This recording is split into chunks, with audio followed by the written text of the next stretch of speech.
All right, so we got the twin. Here's your video.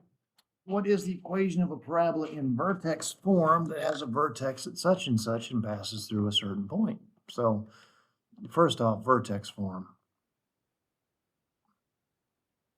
Y equals a times x minus h, quantity squared plus k. You should write that a couple dozen times if you hadn't memorized it.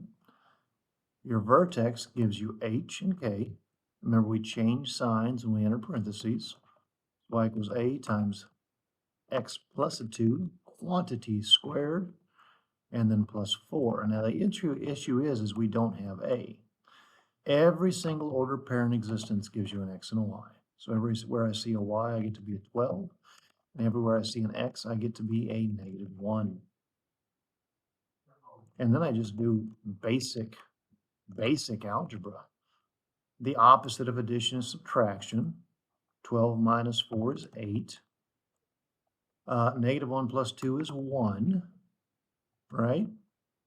And a 1 squared is 1. So 8 is equal to a. And then I take that number and I just put it right here. I'm surprised that worked out as well as it did because I just made up some numbers. It's quite surprising. It makes me wonder if I made a mistake, but I don't see it. So anyways, your full equation is y equals, or maybe let's do f of x, make it fancy, is 8 times x plus a 2 quantity squared plus a 4. There's number 1. Function g is a transformation of the mother function x squared, and you're going to be using vertex form to do this. That's the form you were taught to do transformations. It is translated right 3. That's an x-axis shift. So we're going to actually not add 3. We're going to take away 3 because it works opposite in parentheses. Talked about that. And then down 2. Now, they don't say what a is, so it's just an understood 1. All right? The 1's understood, by the way. So now you got to put it in standard form. Now, to put it in standard form, you write a square twice.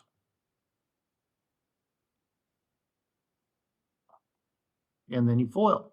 You ask yourself, what would Jesus do? He'd FOIL.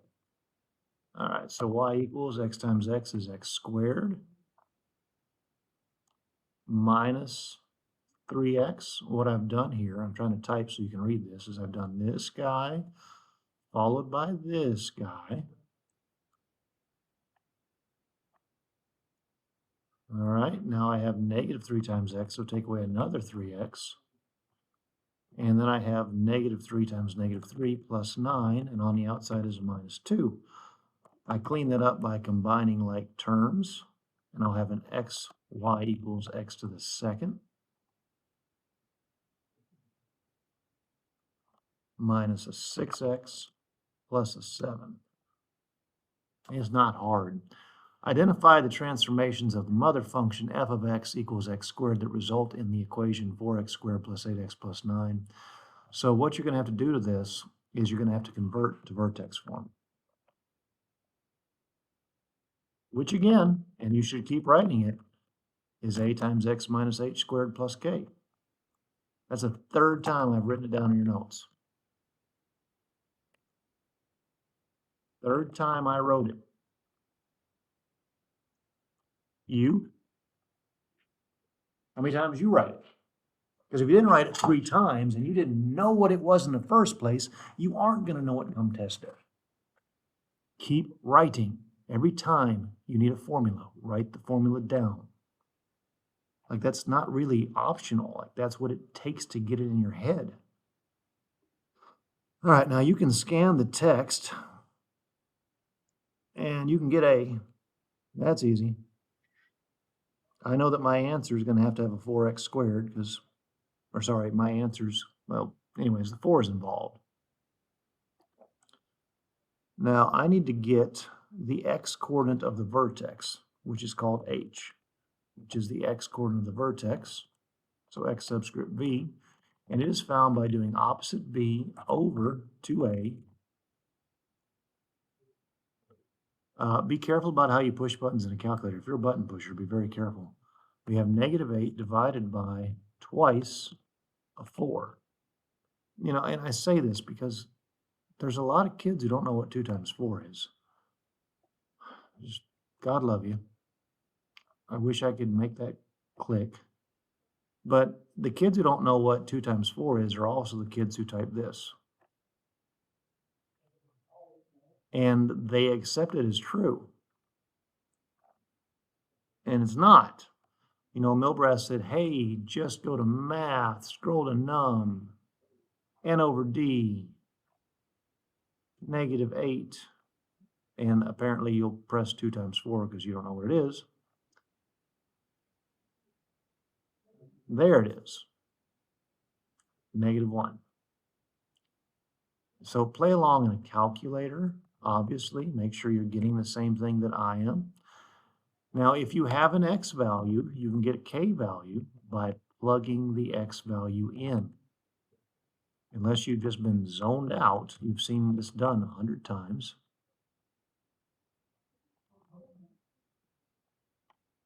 And then I guess you're just going to push buttons in a calculator, right? You've got a negative 1 squared, which is 1, times 4, which is 4, plus 8, which is 12. 12 minus 96 is negative 84. So here's your equation. 4 times x plus 1, because we change signs when we enter parentheses, right?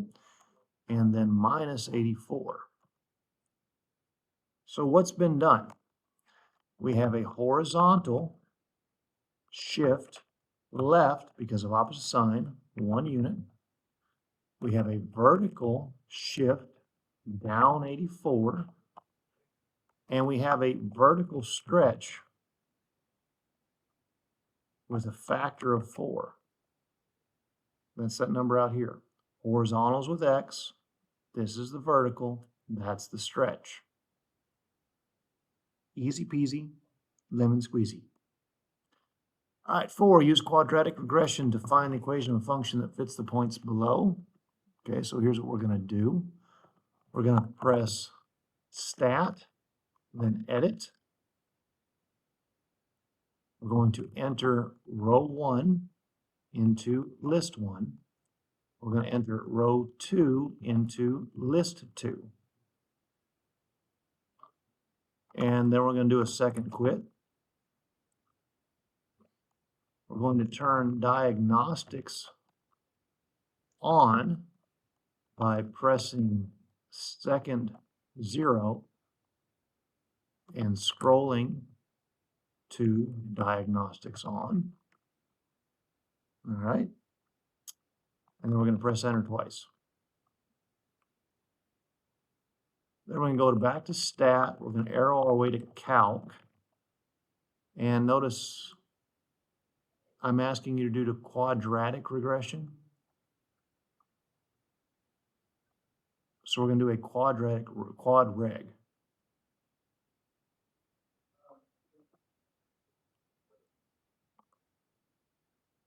So just one word there, quad reg.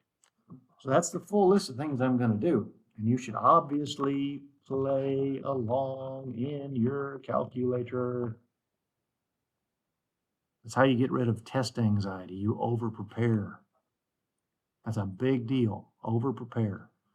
So stat, edit, and clear out whatever's in there. Don't ever press the delete key. Highlight the list and press the clear key. And then you get to be a button pusher. Remember, the first row is going to be in list 1. The second row is going to be in list 2.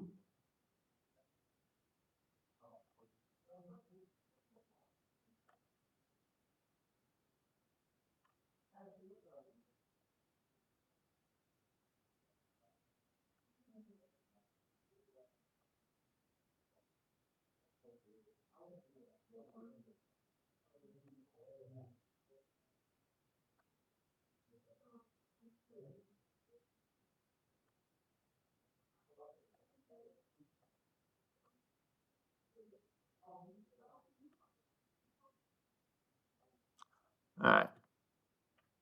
Quit. I'm going to turn diagnostics on. It's actually already on this calculator, but second 0. Scroll to diagnostics on. There's a shortcut to it, but you can hit like alpha D and it'll take you straight to D's. See that alpha key? It's actually already there. That little A came up, which means I can press the D key. That gets me all the way to the D's. And then I'm looking for something called diagnostics on. Press enter, press enter. Now the reason I did this is so I get what's called an R value, which is a small bonus on your test. Go to stat, calc, quad reg, because this is a quadratic. Enter. Should look like this. Scroll your butt on down to calculate. Press enter. And you're going to get some stuff. Now, I don't remember how I have this on your test, but you'll either go out 3 or 4 decimal places probably. I just don't remember. Wish I did. But there's your equation. It'll be multiple choice. You pick the correct equation. But the A value is 0.7464, so 0.7464 x to the second, plus the B value, which is 0.4543 x, plus the C value, 14.3943.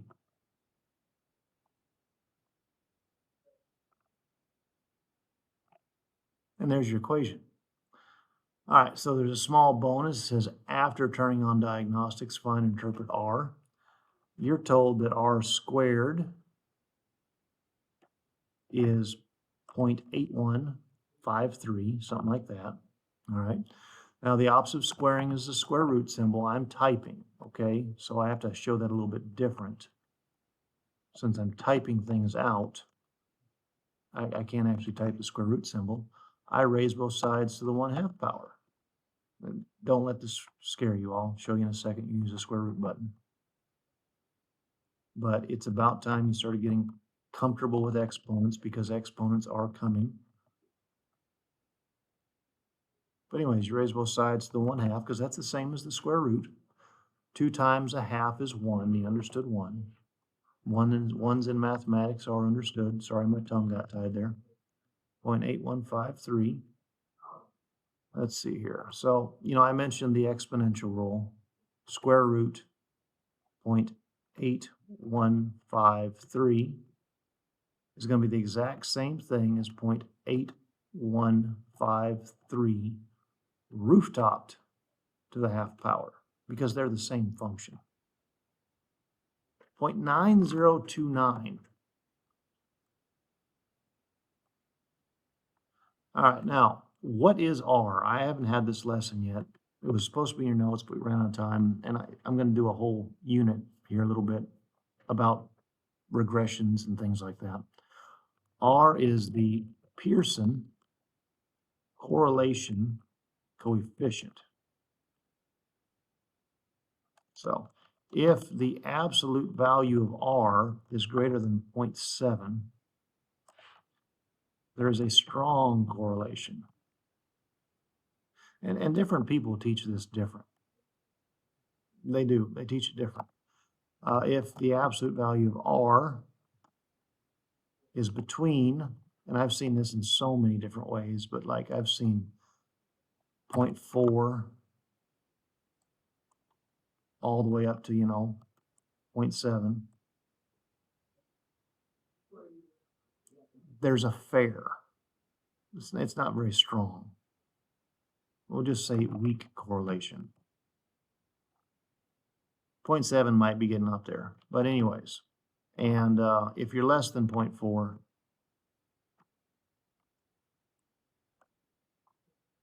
there is a weak, very weak correlation. And the closer you get to 0, there is no correlation. They're just not related. So what we have here is we have a strong correlation. It's 0.9. there's a good chance that a quadratic fits this data nicely. Stat plots are kind of dangerous, so I'm going to have your calculators reset on test day, and do not turn this on because it can make it where you can't graph. But if I do a zoom 9, which is a statistical dot, it'll show me my dots. I evidently have something in Y1 right now, and Y2. And I'm going to go through here and I'm going to clear this out, and I'm going to do some stuff a little different in the calculator so you can see that quadratic that we wrote the equation for. So I'm going to kind of go through my process again, stat calc, quadratic regression, and you should play along because I'm going to be asking you to do this soon. No frequency list, store regression equation, second vars. Oops, sorry, not second vars. Got ahead of myself there. Stat calc, quadratic regression.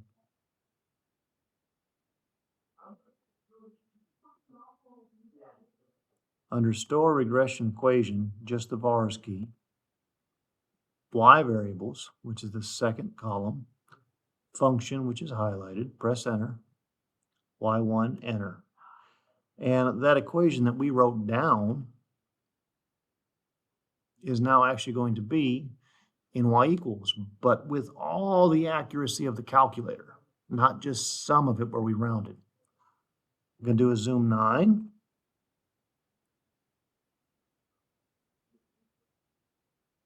And you can kind of see how the parabola is, to some degree, modeling that data set. It's not perfect.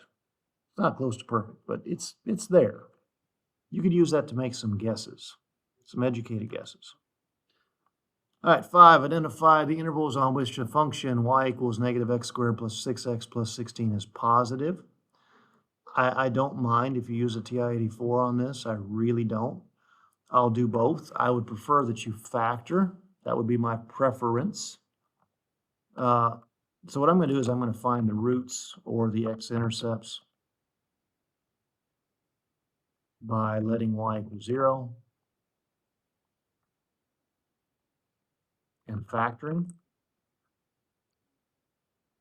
So 0 equals negative x to the second plus a 6x plus a 16.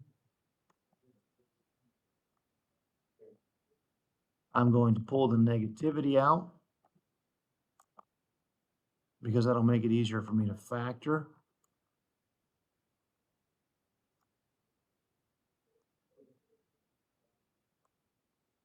Factors of negative 16 that add to negative 6 are going to be negative 8 and positive 2.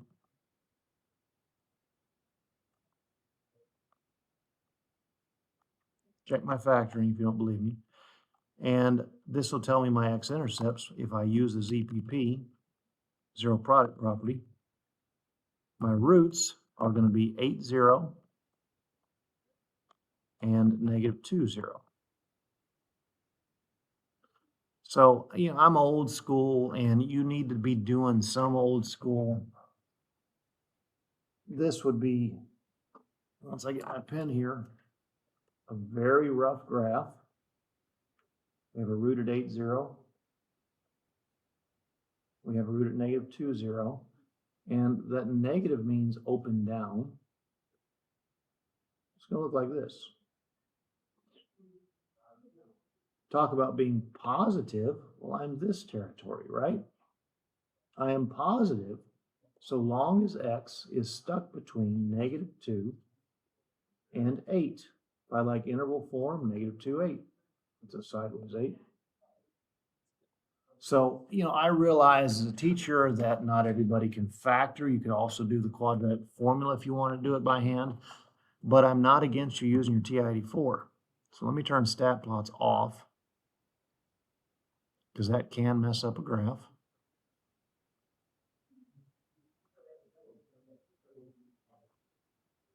And go to y equals. I'm going to type in the function. The function was negative x squared plus 6x plus 16. And I was finding zeros, so set it equal to 0. I was finding x-intercepts, set it equal to 0. Zoom 6 like I taught you.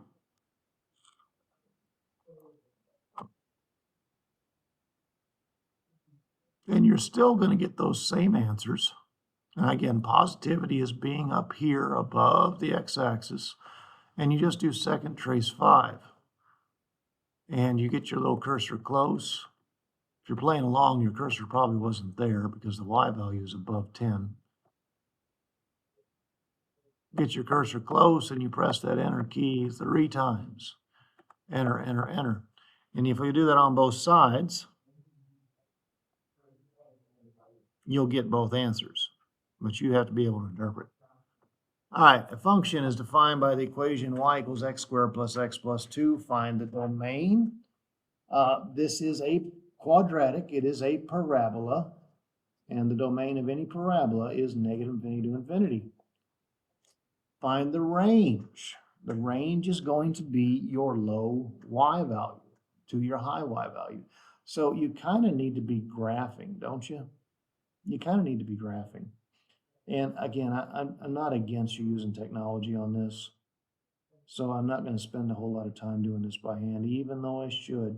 I hate showing technology because as soon as you show kids technology, they're like, well, I don't have to do that by hand. Yeah, Betsy, you do have to do it by hand. You really do. Just like your end of course test in this class, a chunk of it is non-calculator. So you have to know how to use technology and you have to know how to do it by hand. And doing things by hand, it teaches and increases memorization. So anyways, I typed in the y equals, and I've got a rough graph there. In order to know the range, I have to know that bottommost point, don't I? Let me steal this graph so I can write on it.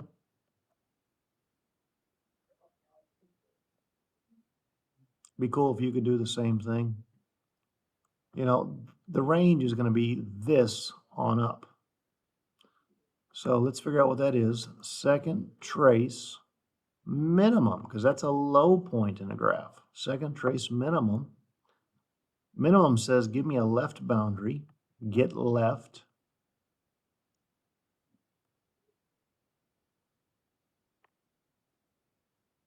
Press enter. Now it says give me a right boundary, get right, press enter, and now guess, press enter. There's your minimum. You're actually seeing a rounding error on a calculator. It's negative 1/2 and 1.75. So the ordered pair there is negative 1/2 and 1.75.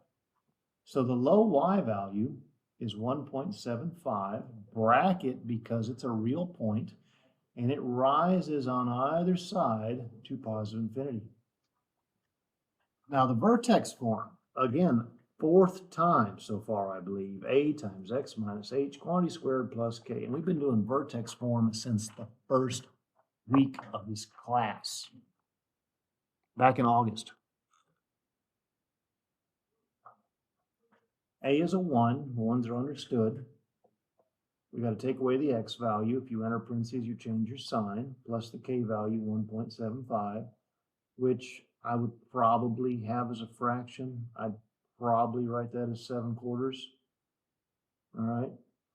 And again, the ones are understood. So there's your vertex form. Your function's minimum, the minimum is the y value. So the function's minimum is y is 1.75. Ta-da! All right, there's 7. Now your actual test is going to be a little shorter, and it's also built for speed. It's not built to be as long as freehand. You know, the practice is freehanding. Test is multiple choice. All right, solve x squared plus 3x plus 4 by using the quadratic formula. I think the quadratic formula is on your test 3 times, at least 2. Anyways, the quadratic formula, and I know there's a couple of you that don't know it. It's actually more than a couple. It's several, sadly. It's x equals negative b plus or minus square root B squared minus 4AC all over 2A. A is the number in front of x squared, it's 1. B is the number in front of x, it's 3. C is the constant at the end, it's 4. And then you plug in. I don't understand kids who can't do the quadratic formula. Like, it's not hard. It's not hard. But you can't pick out A. Like, you need to work on that. Anyways, what have we got inside our radical? We have -3 plus or minus. You know, if we're a button pusher and we push in this discriminant right here, we're going to have 9 minus 16, which is -7. Both pieces over 2. You know, root -7 is not real. We talked about that an entire period of class. It is imaginary. So we just say it's the imaginary root of a +7.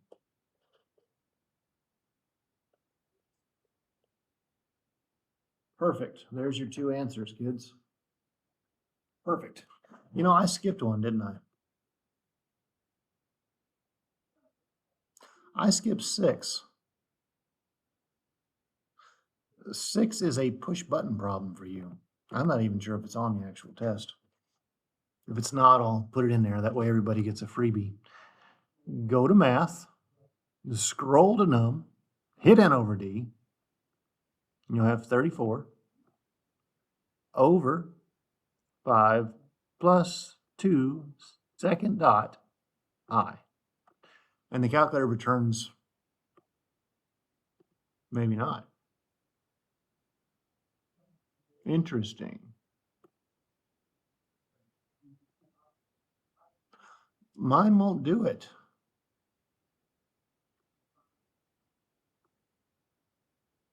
Let's reset my calculator. Second mem 712. You should do that, by the way. Like if you're using one of mine, you should reset it so that the next person has to do all the same work you had to do, because that's how you is. All right, so see, what do we have here? We have math, num, N over D, and that was 34 over 5 plus 2I.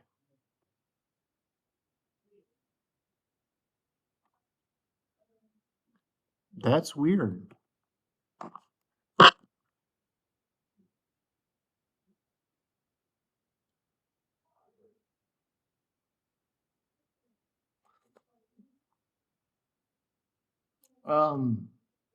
Shoot.